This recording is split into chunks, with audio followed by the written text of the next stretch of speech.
Bismillahirrahmanirrahim. Assalamualaikum warahmatullahi wabarakatuh.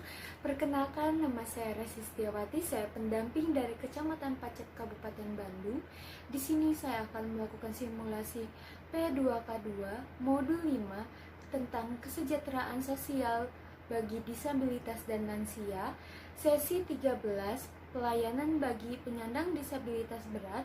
Langkah ketiga yaitu ragam dan tingkatan disabilitas. Poin 1-2. Silakan menyaksikan. Masih semangat? Masih ya, alhamdulillah, harus tetap semangat ibu-ibu ya.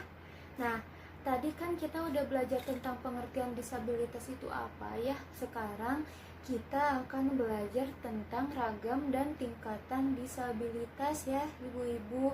Nah, untuk itu saya ingin meminta kepada ibu-ibu semua untuk memperhatikan flip chart nomor 3 ini yang ada di depan ibu-ibu semua tentang jenis disabilitas. Kelihatan gak ibu-ibu? Kurang kelihatan ya?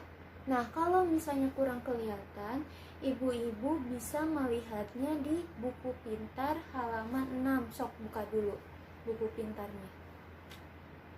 Udah ketemu, Bu? Udah ya. Nah, selanjutnya saya ingin meminta kepada ibu-ibu semua untuk membacakan jenis-jenis dari disabilitas. So, ya, siapa yang mau membacakan? Iya, Bu Nani. Iya, betul, disabilitas fisik. Ada yang tahu nggak disabilitas fisik itu apa? Iya, Bu Imas. Betul sekali. Terima kasih Ibu Nani, Ibu Imas ya yang udah membantu saya. Nah, saya ingin sedikit menjelaskan bahwa disabilitas fisik itu adalah seseorang yang mempunyai kekurangan atau kelainan pada organ tubuhnya, mau itu tulang, sendi, otot, syaraf, dan lain-lain. Nah, ngertos ibu-ibu? Ngertos. Nah, selanjutnya ada yang mau membantu saya untuk membacakan? Iya, Sob Bu Meti. Disabilitas netra, hatur nuhun ibu. Ada yang tahu nggak disabilitas netra itu apa? Iya, Bu Is. Betul sekali, hatur nuhun ibu. Disabilitas netra itu adalah seseorang yang memiliki kekurangan penglihatan, baik itu secara total tidak bisa melihat sama sekali, poek, atau misalnya penglihatannya hanya bisa sebagian gitu, masih bisa melihat sebagian, jadi kayak masih ada burem-buremnya walaupun tidak jelas gitu. Nah, gitu. Nah, terus ada lagi yang membantu saya? Iya, Ibu siapa, Bu? Bu Ika, boleh, Bu. Disabilitas rungu wicara. Matur nuhun, Ibu. Ada yang tahu nggak disabilitas rungu wicara itu apa? Iya, Bu Iim, sok. Betul, hatur nuhun Ibu. Jadi saya sedikit menambahkan ya, kalau misalnya disabilitas rungu wicara itu sebenarnya ada dua disabilitas nih, Bu. Nah, yang pertama disabilitas rungu, yaitu seseorang yang memiliki kekurangan dalam pendengaran. Jadi alat pendengarannya itu rusak ya ibu-ibu, sehingga tidak bisa menerima atau menangkap bunyi atau suara, lamun cek urang mah toreknya tah gitu, Bu. Terus yang kedua disabilitas wicara. Nah, ini itu ketidakmampuan untuk berbahasa atau kemampuan untuk mengolah kata itu tuh kurang gitu ya, Bu. Disabilitas wicara mah jadi kehilangan untuk berbahasa, dia tidak bisa berbicara dan sebagainya. Ngertos tuh ibu-ibu? Ngertos ya. Nah, terus sekarang ada disabilitas mental. Ada yang tahu nggak disabilitas mental itu apa? Iya sok Bu Nurjana, gimana?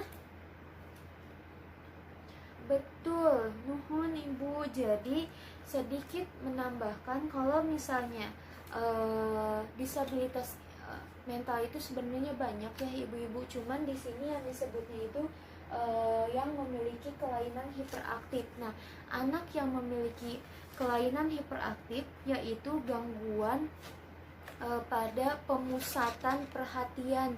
Jadi tidak bisa fokus ke satu macam perhatian aja Bu, satu kegiatan aja. Itu tuh anak yang hiperaktif tuh seperti itu.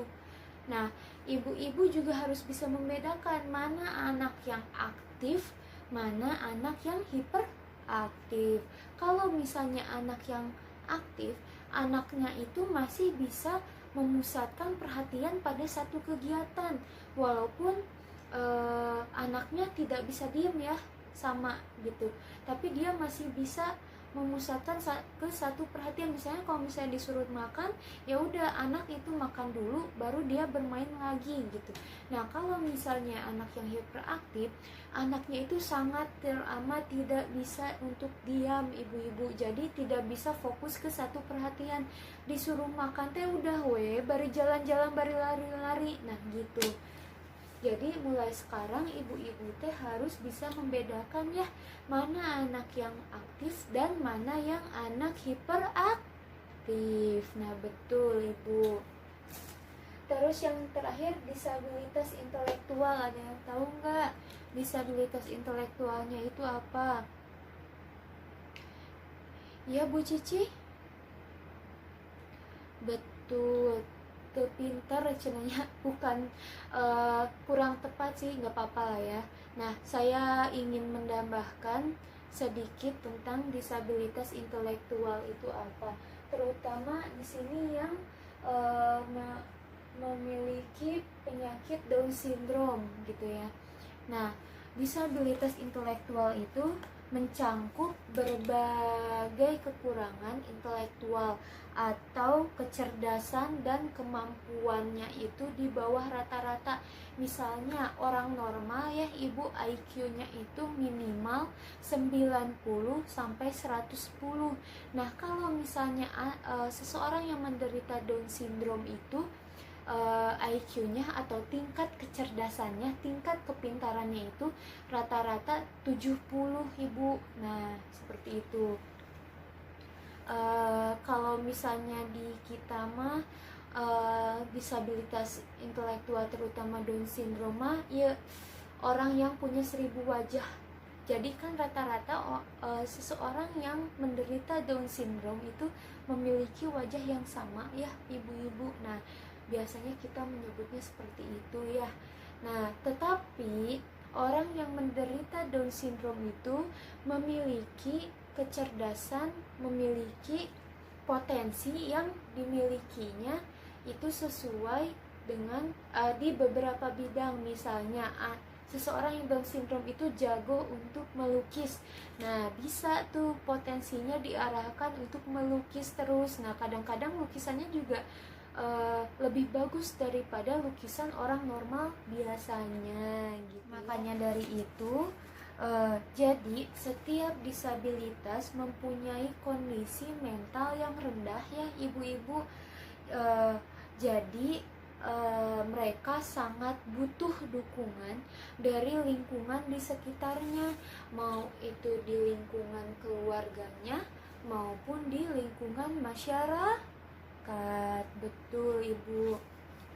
Jadi kalau misalnya orang-orang penyandang disabilitas itu diberikan dukungan, itu akan menumbuhkan semangat ibu-ibu. Jadi mentalnya itu tidak minder atau tidak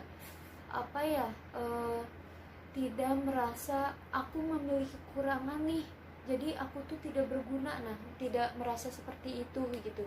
Karena kalau misalnya penyandang disabilitas itu tidak mendapatkan dukungan dari lingkungan sekitarnya, maka penyandang disabilitas itu akan merasa rendah diri, tidak semangat, depresi, terus sensitif gitu ya, dan lain-lain. Makanya mulai dari sekarang kalau misalnya kita melihat orang dengan penyandang disabilitas, kita harus memberikan dukungan ya, ibu-ibu, memberikan semangat, memberikan motivasi kalau misalnya orang penyandang disabilitas itu sama dengan orang yang normal pada umumnya. Ngartos ibu-ibu? Ngartos ya, alhamdulillahirobbilalamin. Sekian simulasi P2K2 dari saya.